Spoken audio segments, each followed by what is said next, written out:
Hey guys, this is a Yeagulch. If you want to see how we get to this point with this battery, running a test on it with a few inverters, well, just one, but with good inverters, you have to stay tuned, subscribe if that's helpful. Make sure you thumbs it up, and let's get started telling you what it's all about. You're going to love what we do with this. Have you all ever heard of this battery?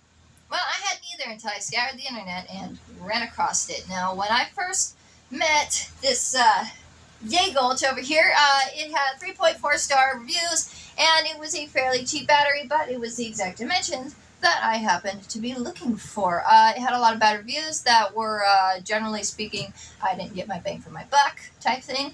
And the thing about having a cheap battery like this is most people actually don't know how to deal with cheap batteries, because people who buy cheap batteries aren't really willing to put that investment forward, if that makes any sense. Now, despite having a name that sounds like it got plucked out of a Chinese lab somewhere in Shanghai, it actually does seem like a pretty solid battery, but I wanted to give it my honest review before we made the next step of putting it in the Winnebago. And there's another thing that we're going to be doing here real soon, and it's going to be a game changer for dealing with cheap batteries just like this, and it has something to do with hydrogen.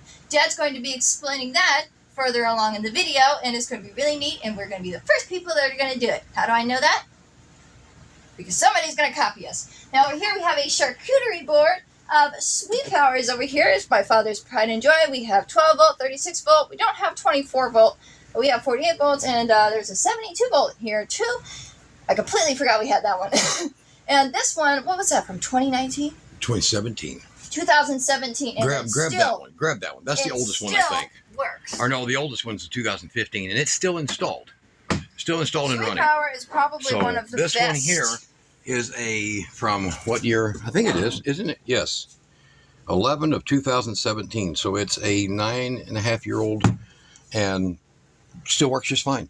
So we use a lot of sweet power. We're going to get right back to that. So if you look up here, this is 24/7. This one here is a 2020.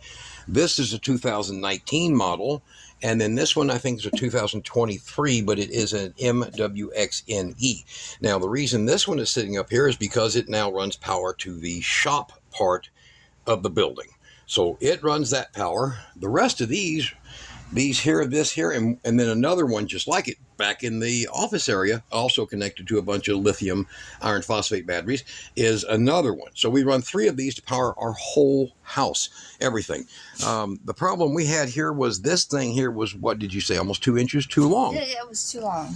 So it would not fit, and then it had the problem that it couldn't do what we can do with one of these. Now, I'm not going to tell you right now that you need to get one of these.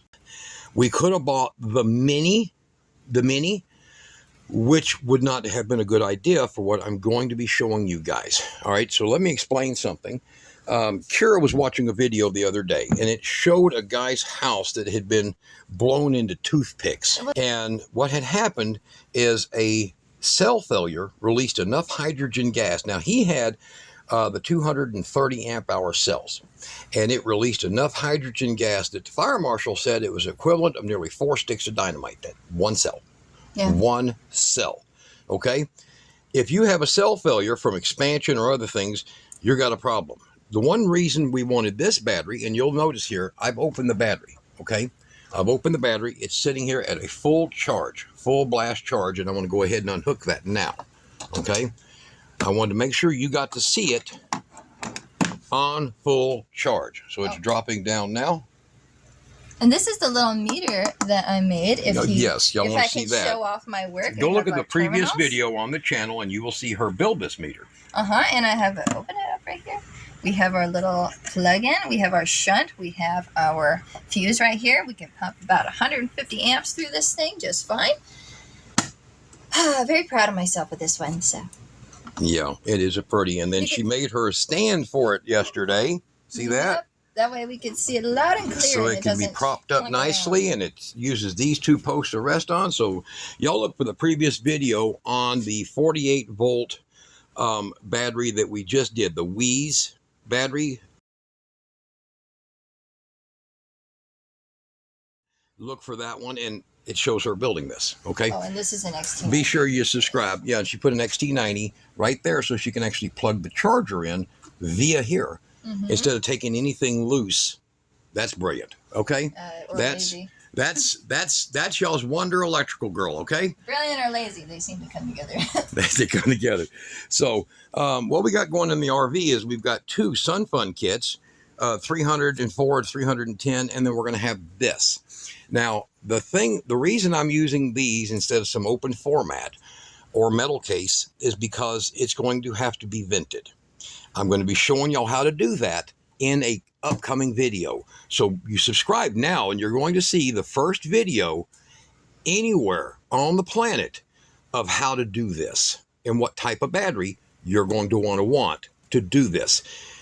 You'll never have to worry about it again, because if we put that battery, this one, any batteries that we put in that RV sealed up as well as it's going to be in one cell, especially these cells, Decides to give us the middle 314 finger. amp hour, decides to fail, it could vent enough hydrogen to be the size of 5 or 6 sticks of dynamite. And what will set that off? Anything. The pilot light on your stove. Anything. A cigarette. Electronic ignition on something. Anything. So even when you open the door and the the steps come down, that the little motor spark has that spark. happens when you plug something in. Plug something in, Last you thing name you it, ever man. did. What if you go out there and plug your RV into chart? Boom, blows up. And then you So we've seen this now. I've seen 2 incidences in Europe, 3 in the United States, 1 in Canada, and the big one that took the cake was a whole building that blew apart. So it was scary looking. it's not that these cells are extreme fire hazard, but if that cap comes off, they are an extreme explosion hazard. So there's your problem there. The cap popped Keeping off to them- keep it from exploding. But But yeah, at the same cap time- is a relief. But when it does the relief, the failure has created a hydrogen-rich environment that is pure and explosive with a high oxygen content. So you got to avoid that. I'm going to show you how. Subscribe. You're going to see that in the video, how we're going to do that. It's going to blow your mind how freaking cheap and simple it is. Okay, we're going to pick a inverter for it, and we're going to hook this thing up. Now, I'm going to use... Let's see here. I'll just put it that way. I'm going to use a resistor to pre-charge with so that we don't have. I'm going to make sure my power is off. And this thing, like I said, it's so old that I think Kara was still in the Girl Scouts at the time that this thing here was built. So that goes back a few years, huh? Let's get that one on there. Let's get the brass washer. Let's get a metal washer, and we'll put that on it. So I'm going to take this and I'm going to put it right here. I'm going to touch it to this and give myself about 3 seconds, allowing the resistor to send in enough power to pre-charge. Now what that does is that stops a massive arc from happening and blowing out your capacitors. Oh, your capacitor. All your capacitors in there are at risk when you hit this and they take a quick charge. Well, sometimes they'll tend to want to release. So you have your big diodes in there and they're going to want to release into the diodes, and that's what causes a lot of brand new inverter damage, because they came from the factory, and if they were never tested, they never had a stress event happen to their capacitors, well guess what? Problem. Okay? Yep. We're sitting here right now at 14 volts. This is the old LED model. You see the voltage ramping up, 123 volts, which is just gorgeous when it comes to running something. All right. And then you're going to look over here at the power. As soon as it levels out, it should be right around 10 watts. In other words, barely, it's not even a full amp. So this thing here idles at about an amp. Okay. Most of them run about 18 to 20 watts. So if you're leaving this thing on, it's beautiful. So you'll see 123 volts, which that's what you want. You don't want 108, 111, 112. You want a 115 or higher voltage on an inverter, or it just makes the loads very difficult to run. So see, our current, we're still sitting at below less than an amp. And if you do a balance out of what it's showing, as what it's doing is it's allowing the MOSFETs to slowly go back and forth in there to create the voltage. So you'll see a little bit of movement here, but it balances out right around 10.7 watts, okay, to make this, which is incredible. And for this, these are the newer ones that are even more efficient by about 10%. But this is a bulletproof inverter. So we're going to have this air conditioner right here. And what we're going to do right now on this is we're going to plug it in and we're going to start running this inverter, and we're going to take a draw off of this battery to see right here on the energy gauge, does this thing really have the claimed capabilities? So in here in the book, it's going to give you its watt hour. Don't worry about amp hour. Watt hour is your work you're going to use.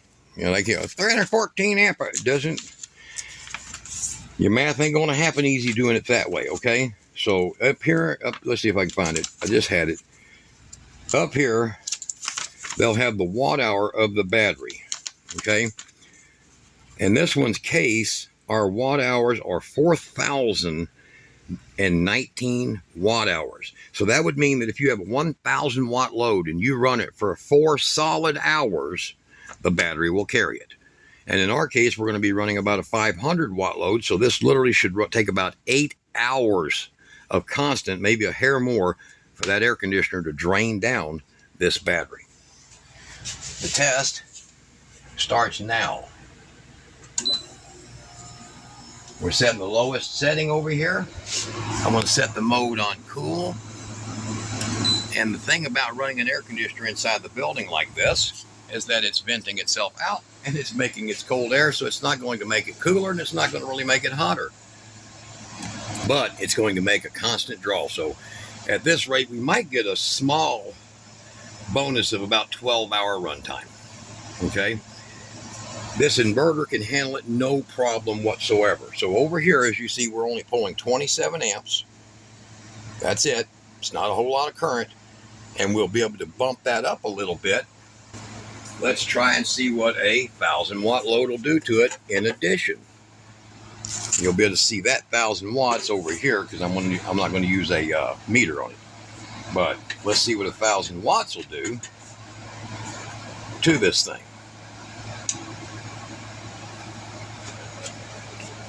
Pulling 99 amps.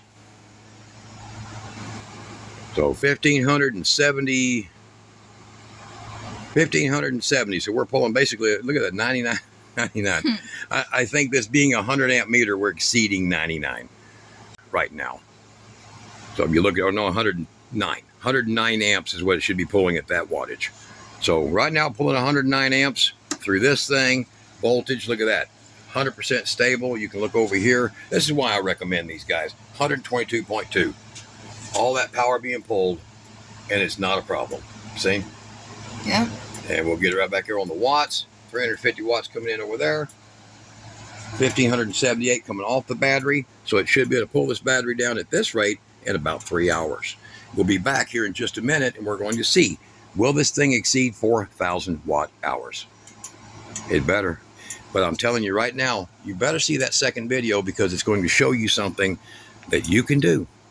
And there's a reason a certain type of battery you want, a style, that's the ones you want to go for.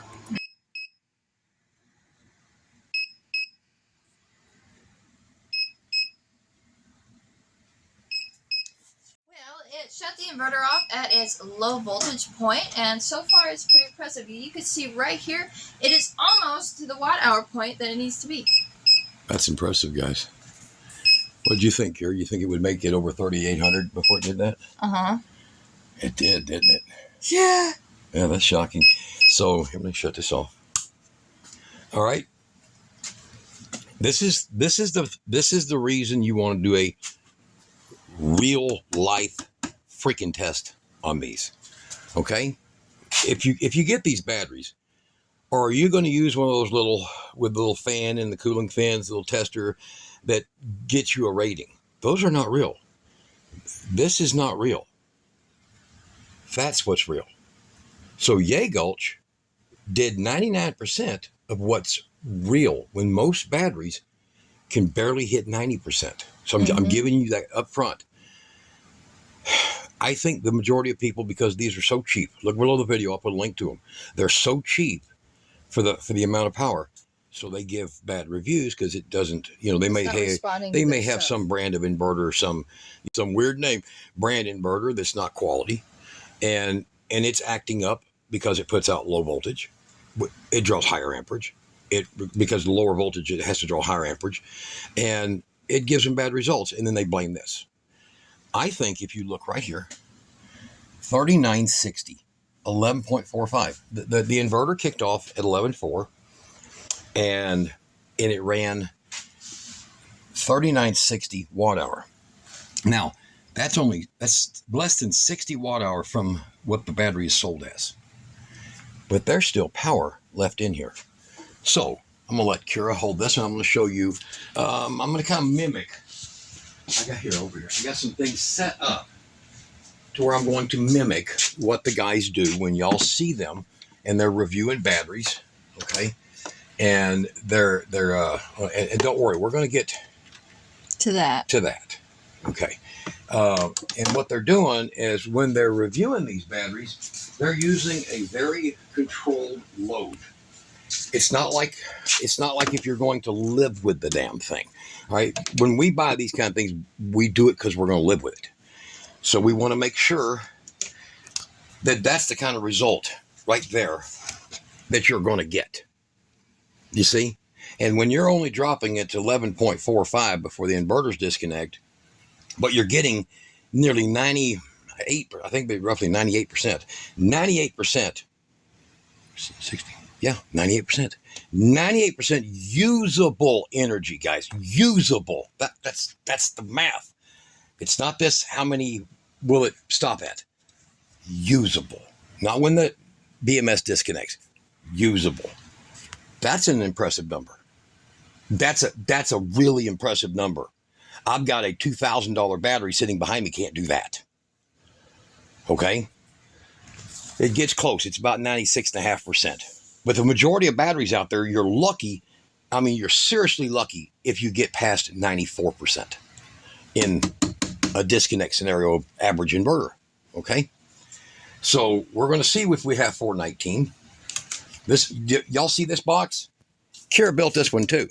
There's another video a year or two ago. She built this one. So meter on.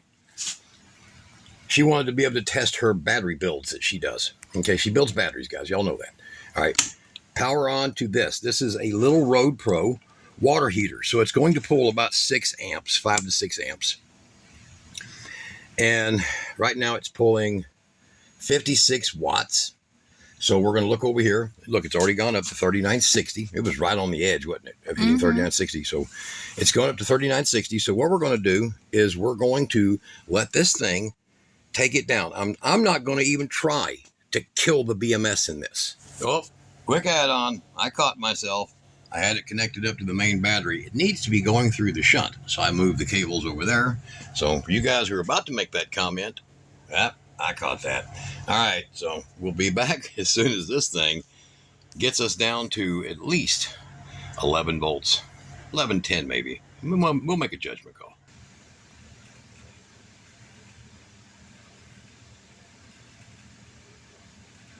Well, we're just about to get, there we go, to our cutoff point. All right, 11.10 was my limit to not want to damage batteries. So we're basically pulled more than we wanted to pull. All right, there we go.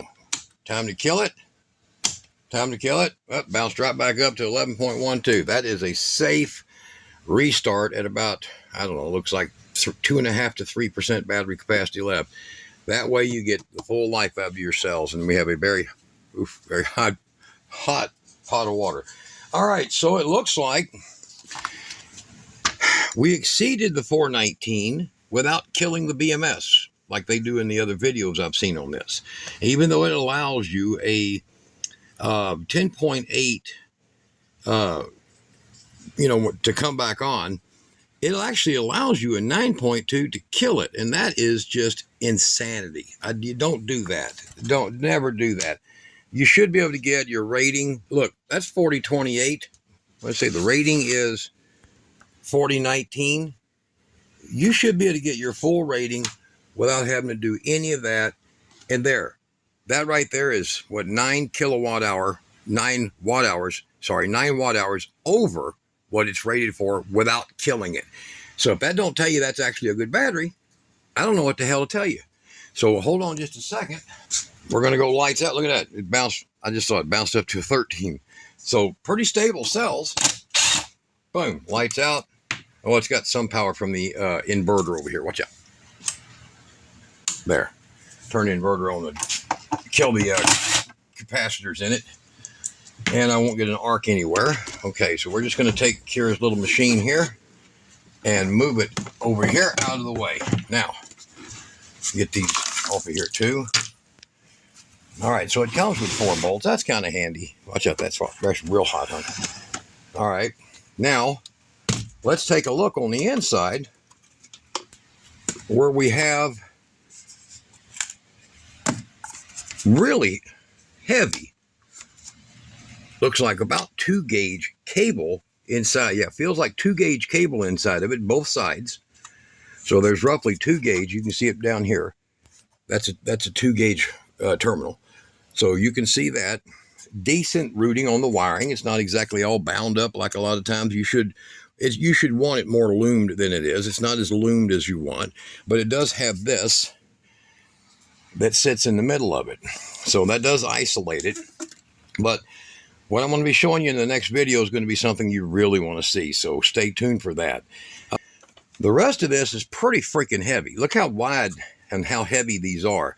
Normally these things would not be this wide. So this is a full 35 millimeters wide. I measured it earlier. What the hell am I thinking? And if you want to see what the code is on that, here, get real close, get a clean picture of the QR code on that.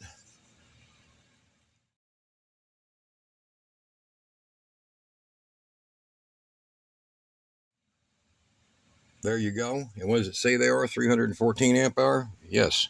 So this is, I'm going to take a code shot of that, and I'll put that up in the video so you'll see what brand of battery and everything if it comes up. I can't guarantee it will, so I'll put that on there. But the build is good. The BMS, I'm not going to be able to get this out of here. All right, guys, I went ahead and pulled it apart. So it has a metal plate on the front, straps on it, and a metal plate in the back for compression. So it looks like they did a pretty good job of that. Here is the BMS. So I have the light on right now so we can get hopefully a better picture of it. There's the BMS right there. I had to flip it around so they keep the screen accurate. And then there is the model number right there. Well, that's hell trying to get that. All right. Okay. So there is the battery. Pretty simple. That is a very simple BMS. So let's get back to the video. I thought I'd better cut this piece in so people will know. So we're going to be showing you something using this battery as an example for how you can prevent hydrogen explosive results from these batteries. Now you just saw that's 419 watt hour battery that just exceeded that without killing the BMS. So is Yeagulch better than expected? Yeah. I think it is. I actually think it is. That's insanely good, actually. Yeah. So I've seen, we made an offer to Doomfume, I think they're called them, something like that. Something like that. And 2 or 3 others that also carry a 314, but I'm going to give every one of you a massive warning. Before you think that buying a 320 is a smarter move, I want you to go search which is better, 314 or 320. And you're going to find that a 320 is only good for 3,900 cycles. And this one is good for over 4,500. It ain't worth the extra 6 amp hour. It is not going to last. There's already too many reports on it. So avoid the 320, get the 314s or the 280s, but don't buy the 320s. Okay. All right, guys, y'all look towards the next video where we're going to show how we're going to do something to this one and a few other batteries to prevent hydrogen explosive results.